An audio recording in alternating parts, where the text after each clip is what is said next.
Hello dear friends, welcome back to food and beauty. നമുക്ക് നല്ല നാടൻ സ്റ്റൈലിലുള്ള ചായക്കടയിലൊക്കെ കിട്ടുന്ന കുറച്ച് ബ്രൗൺ കളറിലിരിക്കുന്ന വെട്ട് കേക്ക് എങ്ങനെയാണ് ഉണ്ടാക്കിയെടുക്കുന്നതെന്ന് നോക്കാം. നല്ല ടേസ്റ്റി ആയിട്ടുള്ള അടിപൊളി വെട്ട് കേക്കാണ്. വീക്ക്ലി വൺസ് ഇതിങ്ങനെ പ്രിപ്പയർ ചെയ്ത് വയ്ക്കുവാണെങ്കിൽ ഡെയിലി നമുക്ക് കുട്ടികൾക്ക് സ്നാക്സ് ആയിട്ട് കൊടുത്തുവിടാം. നമ്മൾ ജോലിക്ക് പോകുന്ന സമയത്ത് സ്നാക്സ് ആയിട്ട് കൊണ്ടുപോകാൻ ചെയ്യാം. ഒത്തിരി നാൾ കേട് കൂടാതെ ഇരുന്നോളും. നല്ല ടേസ്റ്റിയാണ് കേട്ടോ ഇത്. അപ്പോൾ ഈ റെസിപ്പിയിലേക്ക് പോകുന്നതിന് മുന്നേ തന്നെ ഈ ചാനൽ സബ്സ്ക്രൈബ് ചെയ്തിട്ടില്ലെങ്കിൽ ഒന്ന് സബ്സ്ക്രൈബ് ചെയ്യുക. അടുത്തുള്ള ബെല്ലൈക്കൺ അമർത്തി അതിൽ ഓൾ എന്നുള്ള ഓപ്ഷൻ തന്നെ അമർത്തുക. അതുപോലെ തന്നെ ഈ വീഡിയോ ഇഷ്ടപ്പെടുകയാണെങ്കിൽ ഒന്ന് ലൈക്ക് ചെയ്യാനും മറക്കരുത് കേട്ടോ.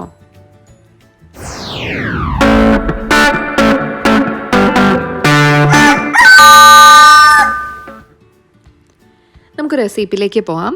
നമുക്ക് ആദ്യം തന്നെ പാൻ എടുത്തിട്ട് അതിലേക്ക് 3 മുട്ട പൊട്ടിച്ചൊഴിക്കാം. കോഴിമുട്ട, റൂം ടെമ്പറേച്ചറിലുള്ള മുട്ടയായിരിക്കണം കേട്ടോ. ഞാൻ 1/2 കിലോയിൽ കുറച്ചും കൂടി കൂടുതൽ മൈദ ഫ്ലോർ എടുത്തിട്ടുണ്ട്. അപ്പോൾ അതിനാണ് 3 മുട്ട. അപ്പോൾ കറക്റ്റ് ഒരു മെഷർമെൻറ്റ് ഈ ഒരു കേക്കിന് പറയാൻ പറ്റില്ല. നമ്മൾ എടുക്കുന്ന മുട്ട അതുപോലെ അതിൻ്റെ മിക്സിൽ എത്രമാത്രം മാവ് ആഡ് ചെയ്യാൻ പറ്റും ആ ഒരു രീതിയിൽ, ആ ഒരു കൺസിസ്റ്റൻസി വരുന്നവരെ ആഡ് ചെയ്ത് കൊടുക്കാം. എന്നാലും ഏകദേശം പറയുവാണെങ്കിൽ 3 മുട്ടയ്ക്ക് ഒരു 600 ഗ്രാം മൈദ ഫ്ലോർ ആ ഒരു രീതിയിൽ ചേർത്ത് കൊടുക്കാവുന്നതാണ്. അപ്പോൾ ആ ഒരു അളവിൽ ഫ്ലോർ എടുക്കുകയാണെങ്കിൽ ഏകദേശം 18 വെട്ട് കേക്കൊക്കെ നമുക്ക് ഈസി ആയിട്ട് ഉണ്ടാക്കിയെടുക്കാനായിട്ട് പറ്റും കേട്ടോ. നോർമൽ കടയിൽ നിന്ന് വാങ്ങുന്ന അതേ സൈസിലുള്ളത്. ഇത് നമുക്ക് ഒരു വിസ്ക് വെച്ചിട്ട് നന്നായിട്ടൊന്ന് ബീറ്റ് ചെയ്ത് കൊടുക്കാം. വിസ്ക് ഇല്ലാന്നുണ്ടെങ്കിൽ ഫോർക്ക് വെച്ചിട്ട് ബീറ്റ് ചെയ്താലും മതി. നല്ലപോലെ തന്നെ അത് ബീറ്റായിട്ട് പതഞ്ഞ് കിട്ടും കേട്ടോ.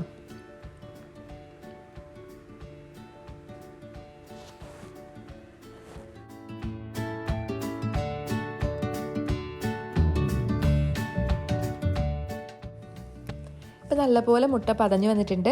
മുട്ടയുടെ മണം വരാതിരിക്കാൻ വേണ്ടിയിട്ട് നമ്മൾ ഒരു 1/2 ടേബിൾ സ്പൂണോളം ഏലക്കാപ്പൊടി ചേർത്ത് കൊടുക്കുന്നുണ്ട്.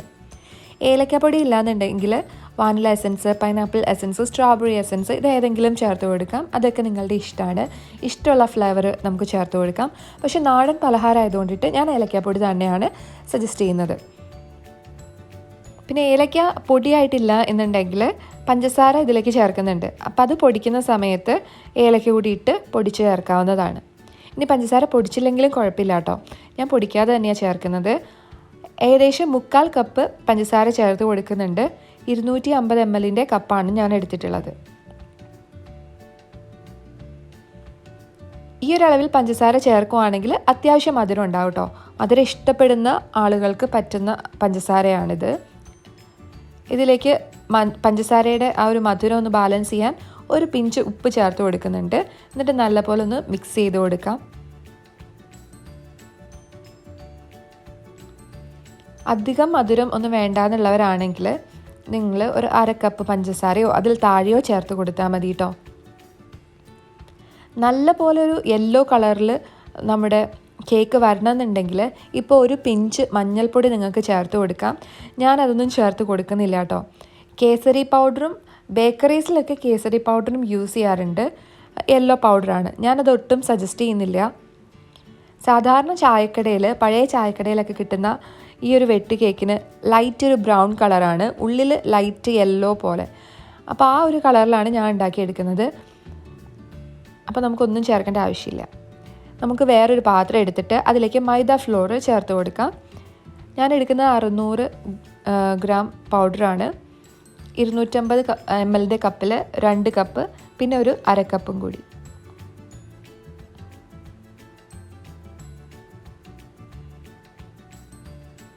ഇനി ഇതിലേക്ക് മാവൊന്ന് പൊങ്ങി വരാനൊക്കെ വേണ്ടിയിട്ട് ബേക്കിംഗ് പൗഡർ 1/2 ടേബിൾ സ്പൂൺ ചേർത്ത് കൊടുക്കുന്നുണ്ട്. ബേക്കിംഗ് പൗഡർ ഇല്ലെങ്കിൽ ബേക്കിംഗ് സോഡ ചേർത്താൽ മതി. ബേക്കിംഗ് സോഡ എന്ന് പറയുന്നത് അപ്പക്കാരമാണ് സാധാരണ നമ്മൾ അപ്പമൊക്കെ ഉണ്ടാക്കുമ്പോൾ ചേർക്കുന്നത്. അതാവുമ്പോൾ ഈ ബേക്കിംഗ് സോഡയുടെ പകുതി മതി. ആ എടുക്കുന്ന അളവിൻ്റെ പകുതി മതി. ഒരു പിഞ്ച് ചേർത്തിട്ട് നല്ല പോലെ മിക്സ് ചെയ്ത് കൊടുക്കുക. എല്ലാ ഭാഗത്തും ആ പൗഡർ എത്തണം. എന്നാൽ മാത്രമേ നല്ല പോലെ പൊങ്ങി വരുള്ളൂ.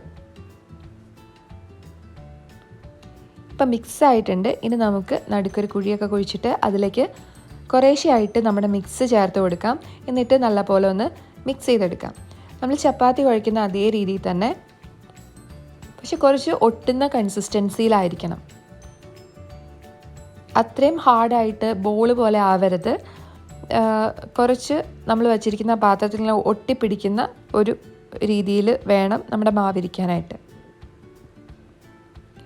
നല്ല പോലെ കുഴച്ച് ലാസ്റ്റ് എല്ലാ പൊടിയിലും മിക്സ് ആയതിന് ശേഷം ഇത് ഹാർഡാണെന്ന് തോന്നുവാണെങ്കിൽ റൂം ടെമ്പറേച്ചറിലുള്ള പാല് ചേർത്തിട്ട് നമുക്ക് കുഴയ്ക്കാം. പക്ഷെ നേരത്തെ തന്നെ ചേർത്ത് കുഴച്ച് ഭയങ്കര ലൂസാക്കരുത്. ഇനി എങ്ങാനും ലൂസായി പോവുകയാണെന്നുണ്ടെങ്കിൽ കുറച്ച് മൈദ ഫ്ലോർ കൂടി ചേർത്തിട്ട് കറക്റ്റ് കൺസിസ്റ്റൻസി ആക്കിയെടുത്താൽ മതിയാവും കേട്ടോ. അപ്പോൾ ഞാനിത് ഫുള്ളായിട്ട് നല്ലപോലെ കുഴച്ചതിന് ശേഷം മാത്രമാണ് ഹാർഡായിട്ടുണ്ടോ എന്ന് നോക്കി അതിലേക്ക് പാല് ചേർക്കുന്നുള്ളൂ. നമുക്ക് കുഴച്ച് നോക്കാം എന്തായാലും. ഇപ്പോൾ ഇതേ നല്ലപോലെ വന്നിട്ടുണ്ട്. ഇത് ഒട്ടിപ്പിടിക്കുന്ന രീതിയിലാണ് ഇരിക്കുന്നത് കേട്ടോ. കയ്യിലൊക്കെ ഒട്ടിപ്പിടിക്കും. കറക്റ്റ് കൺസിസ്റ്റൻസി ആയിട്ട് നമുക്ക് കിട്ടിയിട്ടുണ്ട്. പാല് ചേർക്കേണ്ട ആവശ്യം വന്നില്ല. അപ്പോൾ ഒരടപ്പ് എണ്ണ ഞാൻ ചേർത്ത് കൊടുക്കുന്നുണ്ട്. സൺഫ്ലവർ ഓയിലാണ് ഞാൻ ഉപയോഗിച്ചിട്ടുള്ളത്. ഏതെണ്ണ വേണമെങ്കിലും ചേർക്കാം കേട്ടോ. ഏറ്റവും നല്ലത് വെളിച്ചെണ്ണയാണ്, നാടൻ വിഭവം ആയതുകൊണ്ടിട്ട്. ഈ ഒരു എണ്ണ ചേർക്കുന്ന സ്റ്റെപ്പ് മറന്നു പോരുത്. എണ്ണ ചേർത്താൽ മാത്രമാണ് നമ്മുടെ കേക്ക് ഇങ്ങനെ തുറന്നു നോക്കുമ്പോൾ കട്ട് ചെയ്ത് ഉള്ളിൽ നോക്കുമ്പോൾ നല്ല തരിതരി പോലെ ഇരിക്കുന്നൊരു സ്ട്രക്ചറിലല്ലേ ഉള്ളത്. ആ ഒരു ടെക്സ്ചർ വന്നെങ്കിൽ എണ്ണ ചേർക്കണം. ഇത് നല്ലപോലെ കുഴച്ച് മാവിൻ്റെ എല്ലാ ഭാഗത്തും എത്തിക്കുക.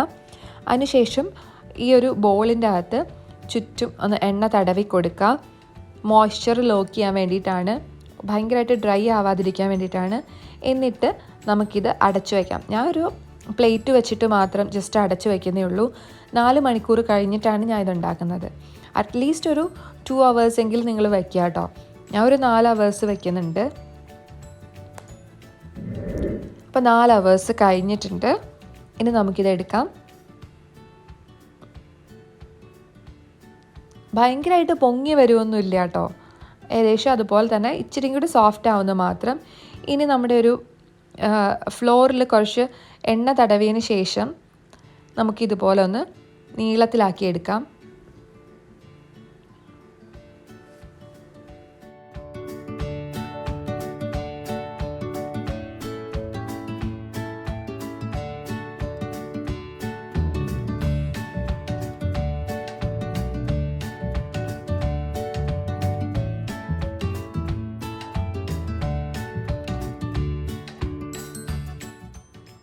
ഇനി ഈക്വൽ പാർട്ടായിട്ട് ഇതുപോലെ ഒന്ന് കട്ട് ചെയ്തെടുക്കാം.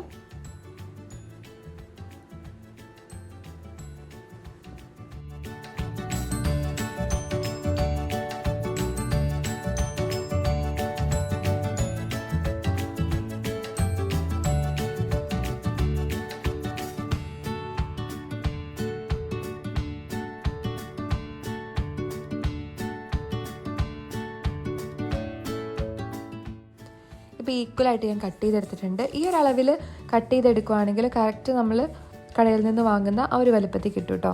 കത്തി വെച്ചിട്ട് ഇങ്ങനെ ക്രോസ് വരച്ച് കൊടുത്തിട്ടുണ്ടെന്നേ ഉള്ളൂ. ഇനി നമുക്കൊരു പാൻ വെച്ച് ചൂടാക്കിയിട്ട് അതിലേക്ക് ഓയിൽ ഒഴിച്ചു കൊടുക്കാം. ഏത് ഓയിൽ വേണമെങ്കിലും യൂസ് ചെയ്യാം. ഇപ്പോൾ ഏകദേശം ജസ്റ്റ് ഒന്ന് മുങ്ങി കിടക്കുന്ന രീതിയിൽ ഓയിൽ വേണം. ഓവറായിട്ട് വേണ്ട, എന്നാലും ജസ്റ്റ് ഒന്ന് മുങ്ങുന്ന രീതിയിൽ വേണം. ഇനി നല്ലപോലെ ഒന്ന് ചൂടാവട്ടെ ഓയിൽ. അപ്പോൾ അത്യാവശ്യം ചൂടായിട്ടുണ്ട്. നമുക്കൊരു ചെറിയ പീസ് ഇട്ട് നോക്കാം. അപ്പോൾ അതിങ്ങനെ പൊങ്ങി വരുന്നുണ്ട് എന്നുണ്ടെങ്കിൽ ആ ഒരു ടൈമിൽ നമുക്ക് ഫ്ലെയിം ഏറ്റവും കുറച്ച് വയ്ക്കണം. ലോ ഫ്ലെയിമിലാക്കി ഇടണം. ഇപ്പോൾ ദേ പൊങ്ങി വന്നിട്ടുണ്ട്. ഇനി നമുക്ക് ലോ ഫ്ലെയിമിലേക്ക് ഇട്ടതിന് ശേഷം നമ്മുടെ കേക്ക് ഓരോന്നായിട്ട് ഇട്ട് കൊടുക്കാം. തീ കൂടിപ്പോയാൽ എന്താ പ്രശ്നം എന്ന് വെച്ചാൽ മുകൾ ഭാഗമൊക്കെ നല്ലതായിട്ട് ഫ്രൈ ആയിട്ട് വരും, പക്ഷെ ഉള്ളിൽ ഒട്ടും വെന്തിട്ടുണ്ടാവില്ല. അതുകൊണ്ടിട്ട് ലോയിൽ തന്നെ ഇട്ടിട്ട് വേണം നമുക്ക് ചെയ്തെടുക്കാനായിട്ട്.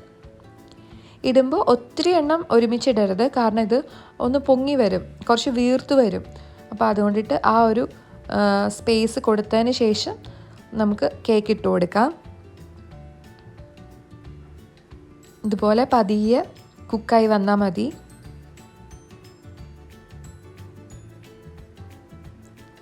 കണ്ടോ, കളറൊക്കെ മാറി വന്ന് തുടങ്ങിയിട്ടുണ്ട്.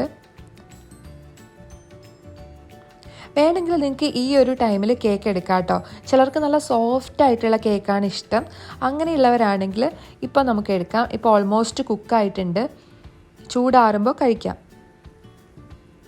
പക്ഷേ എനിക്ക് ഏറ്റവും ഇഷ്ടം നല്ല ഫ്രൈ ആയിട്ട് ഇരിക്കുന്ന കേക്കാണ്. കുറച്ച് ക്രിസ്പി ആയിട്ട് ഔട്ടർ സർഫസ് ഇരിക്കുകയും ഉള്ളിൽ നല്ല സോഫ്റ്റായിട്ട് വരികയും ചെയ്യേണ്ട രീതിയിലാണ്. അപ്പോൾ അതുകൊണ്ടിട്ട് ഞാൻ കുറച്ച് നേരം അവിടെ കുക്ക് ചെയ്ത് ഈ ഒരു കളറാക്കി എടുത്തിട്ടുണ്ട്.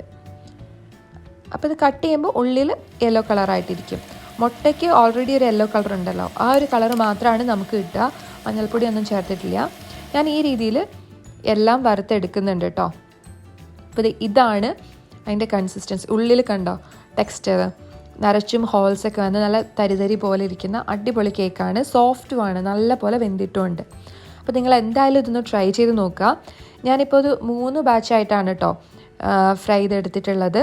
ഏകദേശം ഒരു 18 എണ്ണം കിട്ടിയിട്ടുണ്ട്. അപ്പോൾ ഇത്ര മാവ് കൊണ്ട് ഇത്ര എണ്ണം ഉണ്ടാക്കിയെടുക്കാം. അതും നമ്മൾ കടയിൽ നിന്ന് വാങ്ങുന്നതിനേക്കാളൊക്കെ എന്തായാലും നല്ല ടേസ്റ്റിയാണ് നമ്മൾ വീട്ടിൽ ഫ്രഷ് ആയിട്ടുള്ള ഓയിലിൽ പൊരിച്ചെടുക്കുമ്പോൾ. അവർ ഒത്തിരി വട്ടം ഓയിലിൽ പൊരിച്ചെടുത്ത ഓയിൽ തന്നെയല്ലേ ഉണ്ടാക്കിയെടുക്കുക. അപ്പോൾ കുട്ടികൾക്ക് കൊടുക്കാനാണെങ്കിലും നമുക്ക് വിശ്വസിച്ച് കൊടുക്കാൻ പറ്റില്ല. ഇതാകുമ്പോൾ നമുക്ക് വിശ്വസിച്ച് കൊടുക്കാൻ പറ്റും. അടിപൊളി ടേസ്റ്റുമാണ്. എല്ലാവരും ട്രൈ ചെയ്ത് നോക്കാം. ഇതുവരെ എൻ്റെ ചാനൽ സബ്സ്ക്രൈബ് ചെയ്തിട്ടില്ലെങ്കിൽ ഇപ്പോൾ തന്നെ സബ്സ്ക്രൈബ് ചെയ്യാം. അതുപോലെ ഈ വീഡിയോ ഇഷ്ടപ്പെട്ടിട്ടുണ്ടെങ്കിൽ ഒന്ന് ലൈക്ക് ചെയ്യാം. അപ്പോൾ അടുത്ത ഒരു അടിപൊളി വീഡിയോയുമായി വീണ്ടും കാണാം. അതുവരെ എല്ലാവരും ഹാപ്പി ആയിട്ടിരിക്കുക. Take care. Bye bye.